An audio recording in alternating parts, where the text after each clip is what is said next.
Natanong mo na ba kung bakit ang Disney, na dati tagagawa ng mga pangarap, ay tila kontento na lang ngayong bumagsak ang kanyang imperyo?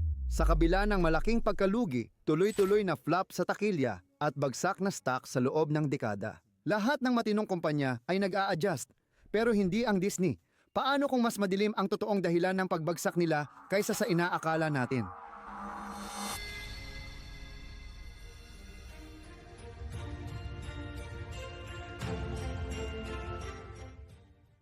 Ngayon, aalamin natin ang totoong dahilan ng pagbagsak na ito. At hindi lang ito dahil sa mga pangit na pelikula.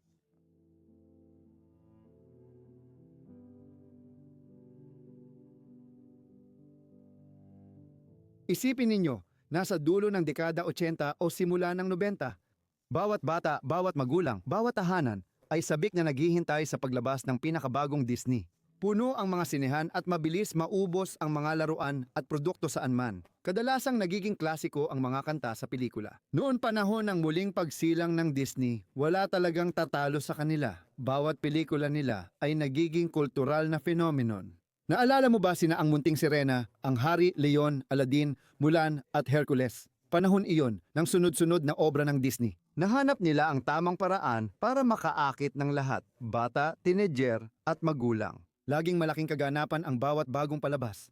Tiyak na naaalala mo ang excitement noon. Laging puno ang sinehan, paulit-ulit ang soundtrack at tumatatak ang mga kanta sa isipan. Halimbawa, ang Hari ng Leon ay kumita ng halos $1 bilyon. Noon, napakalaki na ito. Isa ito sa pinakamalalaking tagumpay ng pelikula. At hindi lang dahil sa mga numero. Noong panahong iyon, matagumpay na antig ng Disney ang damdamin ng mga manonood. Ang pelikula ay nagpapakita ng matitibay na halaga tulad ng tapang, pag-ibig, katapatan at paggalang sa sarili. Sumasalamin sa araw-araw na buhay ang mga kwentong ito at pinapapanaginip tayo, kaya sila naging kakaiba. Kung tulad ko, lumaki ka noong dekada 90, napakaganda noon. Hindi lang animation ng Disney, gumagawa rin sila ng mga live action na naging klasiko. Siguradong kilala mo sina Rasta, Rocket at The Mighty Ducks, mga pelikulang nagmarka sa henerasyon. At nariyan din ang Touchstone at Hollywood Pictures, mga label ng Disney na gumawa ng pelikulang Pretty Woman at Sister Act. Noong dekada 90, nangibabaw ang Disney sa mundo ng pelikula. Pagdating ng Toy Story, naging revolusyonaryo ito bilang unang pelikulang gawa sa computer-generated na imahe. Ang hindi alam ng maraming tao, ang Toy Story ay ginawa ng Pixar, hindi direkta ng Disney. Noong panahong iyon, ang Pixar ay isang maliit na kumpanya na nagtatrabaho sa animation gamit ang computer-generated images. At nagkaroon ng magandang pakiramdam ang Disney na mapansin sila. Sa huli, nahanap nila ang tamang formula at nagbunga ito. Binuksan ng Toy Story ang pinto para sa isang hindi lang para sa animator ng Disney. Tuwang-tuwa siyang magsulat. Tuwang-tuwa siyang magsulat.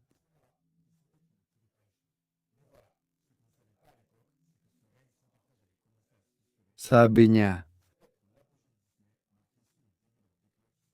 karaniwan pero totoong totoo.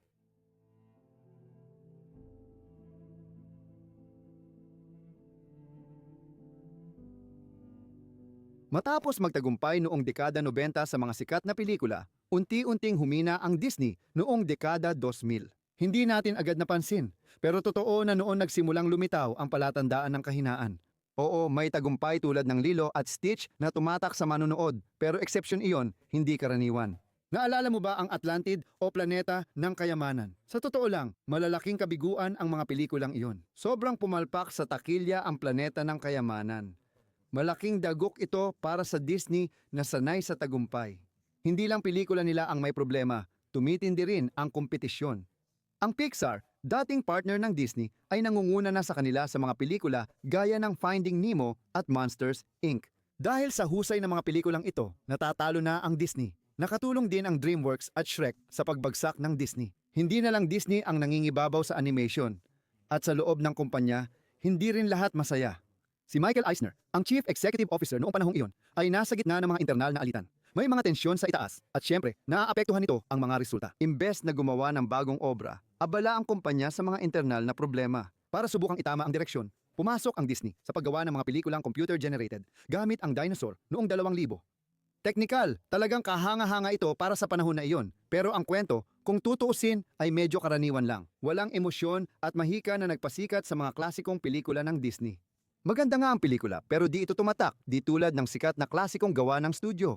Sa totoo lang, naaalala mo pa ba? Sa halip na mag-innovate, gumawa na lang ang Disney ng mga sequel ng sikat nilang pelikula. Ang Munting Sirena 2, Ang Hari ng Kagubatan 2, Peter Pan 2. Oo, may ilan na maganda ring panoorin, pero aminin natin, wala talagang kaparehong mahika ang mga sequel na ito kumpara sa orihinal. Naglaro ng ligtas ang Disney sa paggamit ng lumang tagumpay at walang bagong ideya, kaya nadama ng manonood na pinagtaksilan sila. Pati ang dating matagumpay nilang live-action films noong 70s, wala nang epekto ngayon. Ang mga pagtatangkang gaya ng Le Manoir Hante o Mission G ay hindi talaga nagtagumpay. Ang Disney, dating trendsetter, ngayon ay tila naliligaw at pilit ginagaya ang kakumpetensya pero hindi nagtatagumpay. Ito ay isang mahalagang panahon kung saan marami ang nagtatanong kung kaya pa bang manatili ng Disney sa tuktok. Pero plot twist, hindi basta-basta magpapatalo ang Disney. Sa likod ng mga eksena, naghahanda sila ng plano para bumawi at ang planong ito ay nagdagdag ng pinakamagagaling, Pixar at Marvel. Magbibigay ito ng bagong sigla, kahit panandalian, ngunit ano ang kapalit?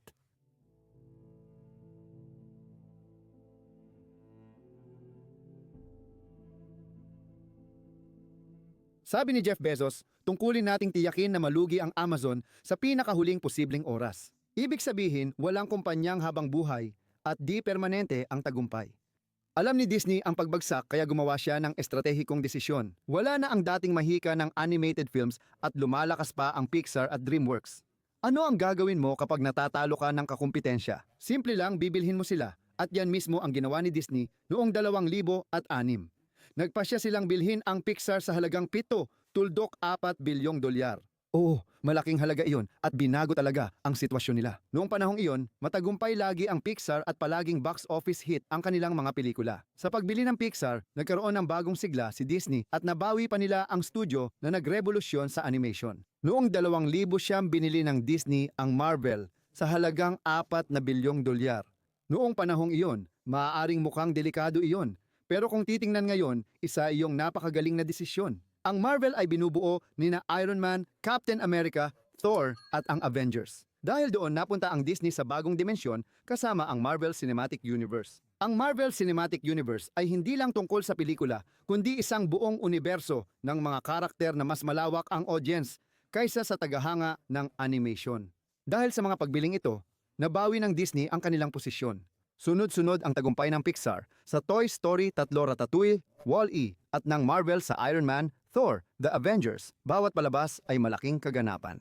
Ang mga pelikula ng Pixar ay kumikita ng daan-daang milyon, habang ang Marvel ay umaabot ng bilyon-bilyon. Noong 2012 kumita ang Avengers ng 1.5 bilyong dolyar sa takilya at naging pinakamalaking tagumpay. Ayun lang, pero heto, may maliit na patibong sa lahat ng iyan. Nangunguna pa rin ang Disney dahil sa Pixar at Marvel, pero mas umaasa na sila sa dalawang studio na ito. Hindi na tulad dati ang Disney sa paglikha ng mahiwagang mundo. Umaasa na lang talaga sila sa talento at mga ideya ng mga team ng Pixar at Marvel para mapanatili ang kanilang tagumpay. Pero ito ba talaga ang magliligtas sa kanila?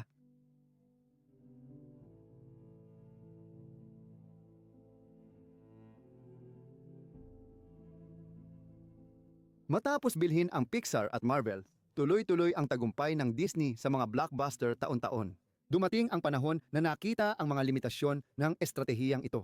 Mula 2010, nagsimulang bumaba at hindi na natatakpan ng mga tagumpay ang mga problema sa imperyo ng Disney. Isa pang estratehikong hakbang na sa simula ay mukhang matalino ay ang pagbili ng Lucasfilm noong 2000 at 12 sa halagang mahigit 4 na bilyong dolyar. Sa pagbiling ito, nakuha ng Disney ang mga karapatan sa isa sa pinakakumikita at pinaka-iconic na franchise sa lahat ng panahon, ang Star Wars. Napakalaki ng potensyal. Muling binuhay nila ang saga sa The Force Awakens noong 2015 na naging malaking tagumpay at kumita ng mahigit 2 bilyong dolyar. Sa papel, maganda itong hakbang para sa Disney, pero agad ding dumami ang mga kritisismo. Ang mga tagahanga ng Star Wars, lalo na yung mga mas matatanda, katulad ko, ay nagsimulang magpahayag ng kanilang pagkadismaya sa direksyong tinahak ng Disney. Sa bagong trilogy na ito, marami sa amin ang nakaramdam na hindi na tapat ang mga pelikula sa diwa ng orihinal na saga. Ang mga malikhaing desisyon ng Disney, lalo na sa pamumuno ni na Kathleen Kennedy at J.J. Abrams, ay nagdulot ng pagkakahati-hati sa komunidad ng mga tagahanga. Halimbawa, nagdulot ng matinding diskusyon sa social media ang The Last Jedi at pag-angat ni Skywalker. May mga nagsasabing isinakripisyo ng Disney ang lalim ng kwento para sa negosyo at di makatwirang pagsuway sa inaasahan. Maganda ang biswal ng mga pelikula, pero marami ang nagsasabing hindi nirespeto ng Disney ang pamana ni George Lucas sa pagkukwento.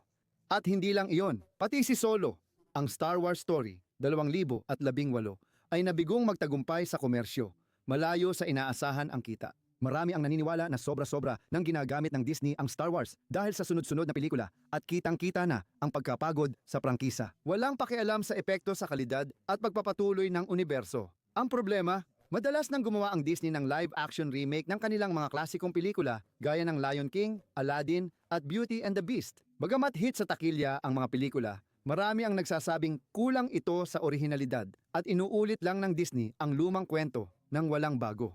Astig talagang makita ang mga pelikula na may modernong special effects. Ang problema, hindi na muling naranasan ng mga manonood ang mahikang naramdaman nila sa orihinal.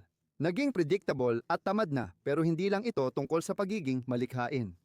Lumitaw na rin ang mga kontrobersya. Sentro ng diskusyon ang mga pelikulang Strange World at Lightyear. Nakita ito bilang pagsisikap na itulak ang woke agenda ng Disney, lalo na dahil sa representasyon ng lesbian, gay, bisexual, transgender plus dagdag pa. Nahati nito ang mga manonood. Iba ang reaksyon. May natuwa sa pagkakaiba-iba sa pelikula ng Disney, pero may nag-aalalang nasasakripisyo ang kwento para sa politikal na mensahe. Sa madaling salita, nagdulot ito ng kontrobersya at hindi ito nagustuhan ng lahat at saka nagkaroon din ng sunod-sunod na kabiguan sa negosyo. Ang mga live-action na pelikula ng Disney tulad ng Mulan, Cruella, Pinocchio at Peter Pan ay hindi kumita ng inaasahan nilang pera. Totoo, may papel ang pandemya dahil sa pagsasara ng sinehan, pero hindi lang iyon ang dahilan. Sawa na ang mga tao sa paulit-ulit na kwento na binabago lang ang itsura pero walang bago. Sa Marvel naman, kahit na sumabog ang Avengers sa kanilang Endgame, hindi na nagkaroon ng parehong epekto ang mga sumunod na pelikula. Ang mga pelikula tulad ng Ang Mga Eternal o Shang-Chi ay hindi nagkaroon ng parehong tagumpay. At ang mahika ng Pixar sa kabilang banda ay nagsimulang mawala pagkatapos ng Toy Story 4. Nahihirapan makahanap ng audience ang mga pelikulang tulad ng Onward o Lucas. Kahit nagustuhan ko rin personally. Hindi na kasing sigla ng dati ang mga tao, lalo na sa usaping pinansyal. Nawala ng Disney ng higit $100 milyon dahil sa mga bagong pelikula nila. Maisip mo ba yon? Nakakabaliw talaga na ang isang malaking kumpanya ay sunod-sunod ang pagkabigo, lalo na't bumagsak sa na taong pinakamababa ang stocks nila. Pwede nating isipin na malinaw na senyalis ito na kailangan nilang magbago ng estratehiya. Pero mukhang hindi iyon ang iniisip ng Disney. At alam mo ba kung ano ang mas nakakabaliw? Kahit kitang-kita na ang mga babala, tuloy pa rin sila sa parehong direksyon, pilit gumagawa ng walang katapusang remake, franchise, at mga nakakahating mensahe. Wala silang pakialam basta mapanatili ang imahe nila sa publiko. Pero hanggang kailan nila magagawa iyon?